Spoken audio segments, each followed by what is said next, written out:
Now, I don't know about you, but I think most families, most friendship communities, most workplaces have one person who inspires others to perhaps push the boundaries a little bit, stretch themselves, do something different, maybe look up, see things from a different perspective, have an adventure that you were not expecting. They are those instigators in our lives. Sometimes feel a little prickly to be around. However, they are the ones that maybe get us out of our comfort zone, challenge us. And when we look back, we can see they were the ones who brought a stretching into our lives, introduced adventure in our lives, fun, lighthearted moments, maybe ended up in some sticky situations and challenges. But wow, people like that are just an inspiration. And if you can't think of anybody like that in your life, maybe you are that person, which is wonderful. Now, on the way at about 5:30, we're going to hear from just such a person, Alex, who loves adventure.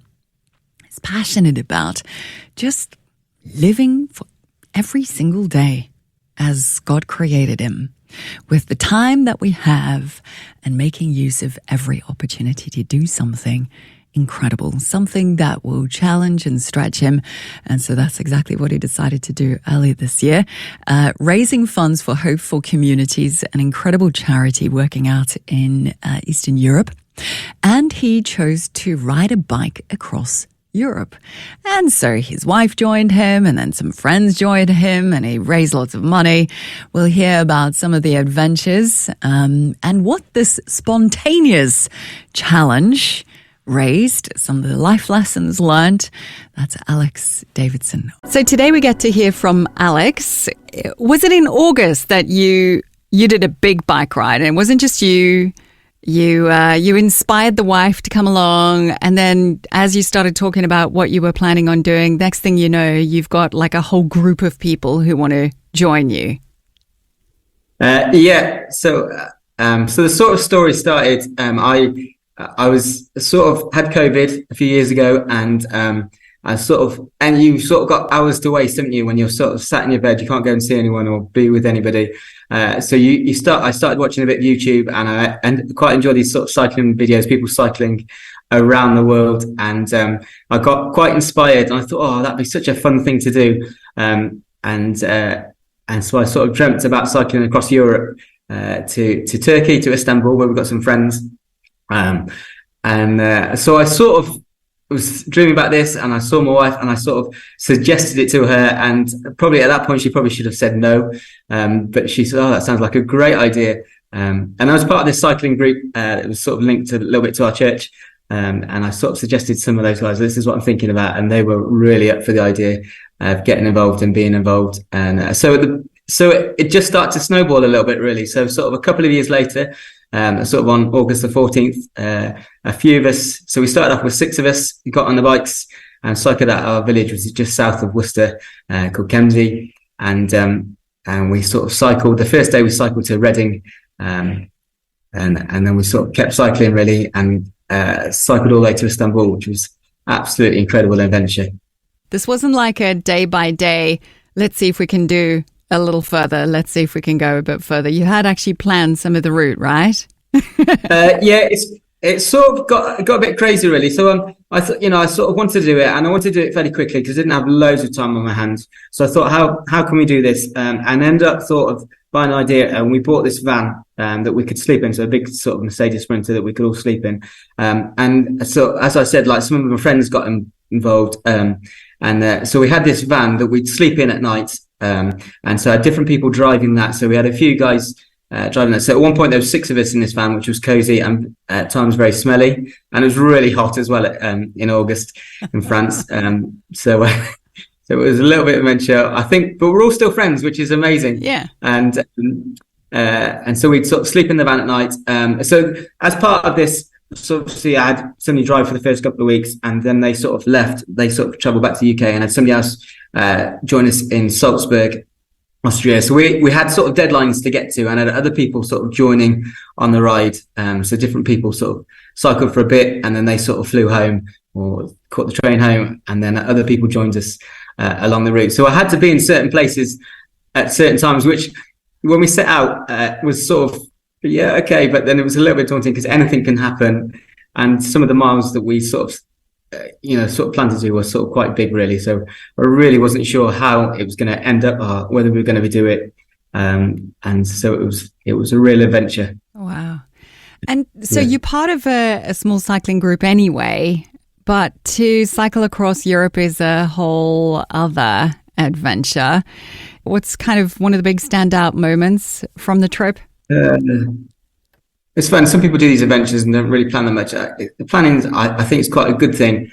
We got to so one of the adventures, we got to Serbia, and obviously most of the cycle ride was cycling through Europe, but obviously Serbia is not in Europe.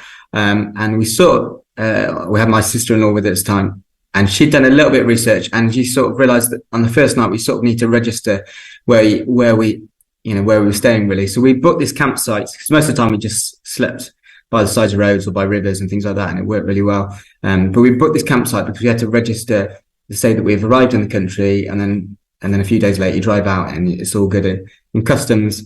So that was fine. So we booked this place and we went to the lady to pay, and she was, yeah, that's fine, pay. And then we said, look, but we need to register. And she says, oh, no, don't worry about that. Don't worry about that. And she says, no, but we need to register to say that we've been in the country to make it all legit. But no, that's fine, it's fine. Obviously, she didn't speak much English. And so we sort of went away and started Googling. And when you start Googling these things, quite often they snowball and you're like, oh my goodness, they're not going to let us out of the country. We've got 3 days to get across this country and we're not going to let us out. So we were like, oh my goodness. So the thing to do is you have to go and register at a police station is what they do. They make you register. So we go along to the police station in the morning and then we say, look, this is the case. Can we register it? And they were like, no, the campsite have to do it. There's no way you can do it. So we're like, oh, okay. So we call back the campsite and the campsite's just start freaking out on us saying, like, you've got some trouble with the police and all this stuff. We're like, that's not our intention. We just want to register ourselves. What we just want to do is legit so we can get out of the country to the side. And we sort of there was no way forward, really. They wouldn't come and register us. The police wouldn't give us any paperwork. So we just had to record all these sort of conversations and all that sort of stuff and just hope when we got to the border, they would let us out. And they asked lots and lots of questions, but they let us out into Bulgaria. So that was one of the big dramas. Wow. And what about Turkey when you saw your friends? We had another drama getting across into Turkey. So there was two borders where you could go in. You could go in at Greece, you could go at Bulgaria. And we decided to go in the Greece one because it's a lot quieter. But obviously we had the van with us. And so we got through the border, the Greece side, and got into Turkey side, and they wouldn't let us through because you had to have the right sort of paperwork and things. We were like, can we get the paperwork? No, you have to go somewhere else. So we ended up driving all the way back again. It sort of took hours and hours to get through the authorities, and they had to give us the right paperwork to get out. And we ended up going through another border. But the problem was our friends that we were going to see in Turkey were waiting the other side of the border for us. And they'd sort of been there waiting for hours, and we had to drive all the way back through the border, back into Greece, round Greece to Bulgaria, which was another sort of hour. And then we had 3 hours, I think, in customs the other side before we got to our friends. So our friends had sort of waited a long, long time for us to get there. But they were grateful. They were good to see us. And we sort of, it was good to see them. They live in Turkey. They live in Istanbul. So we met them just the other side of the border. And then I ended up cycling sort of the last 2 days with him, and his wife drove him in the van with my wife. How did your wife find the trip? So my wife joined us in Zagreb, and so she was driving the van, which was, I think, a fun adventure for her, this massive van driving through sort of up and down mountains. And so I think she sort of really enjoyed the adventure. Like for us, I think for all of us, it was amazing just to see the country slightly change and just become more and more sort of Middle Eastern. So that was sort of a real joy for us. So I think she sort of enjoyed that. But by the end of sort of 2 weeks, I think, of sleeping in a van and sort of trying to eat and deal with all of that, I think she'd sort of had enough of it. But she did amazing. You're ready to fly back to creature comforts. Yeah, back to Worcester. So. Now, through all of this cycling, you were also raising funds. I guess it wasn't. Was that your intention from the beginning when you were thinking about doing this as just an adventure? Because You ended up raising funds for Hopeful Communities. I'd love you to tell us just a little bit about the story behind Hopeful Communities. But did that become your intention as the kind of the group grew and the idea grew, or was that your intention right from the beginning? No, I sort of had the idea really, and I think adventure is really important for us to get out of our comfort zones and be, always looking to have like mini adventures in life. And so it was something I was sort of wanted to do and push myself a little bit. But as I was sort of talking about it with people are like, oh, you sort of raising money for it. And we're really good friends with this couple that work out in Kurdistan, Iraq, and they do an amazing thing out there. And so we sort of like, if we're going to do this, let's try and raise some money for this amazing charity. And basically they're sort of a couple, our friend Shiro, he sort of grew up out there and ended up back in the UK and met Lexi, and they've sort of gone back there and they sort of work in the communities. They sort of support. So there's a few orphanages out there. They support people that are sort of leaving those orphanages or are sort of not had families and parents. And they've sort of got a team of people that sort of provide stuff. So they run a coffee shop to give people sort of work. They also they sort of go into those orphanages and sort of provide sort of just fun things for them to do, sort of build relationship, or sort of do lots of father and mother-in roles. So they're doing lots of things and starting to employ sort of quite a few of the locals around them and really getting them involved in the community that they're based. Well, you can find out more about their work. That's hopefulcommunities.com. Hearing today from Alex. Thank you so much for sharing just some of your story. You speak about the adventures that you feel it's important for us to have. Where do you think that came from? Did you have a mentor or somebody who showed you that? And how does your walk with Jesus work alongside that desire for adventure and having adventures in God?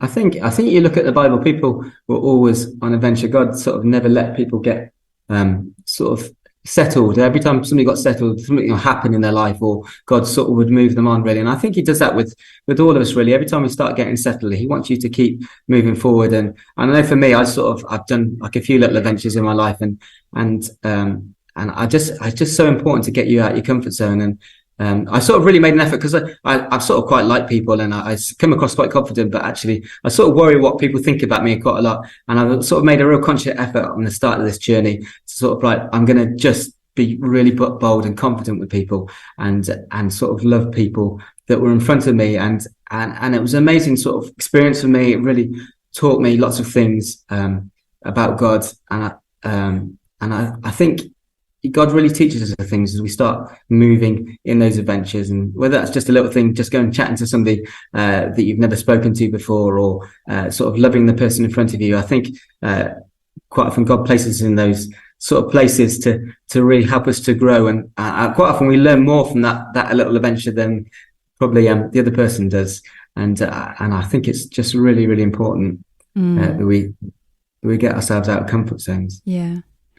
Well, maybe you've been inspired today by Alex's story. Thank you, Alex, for challenging us and for having a go. And I'm glad you inspired your wife and your friends. Look at you, gathering community of adventurers. Hopefulcommunities.com is where you can find out a bit more about that charity.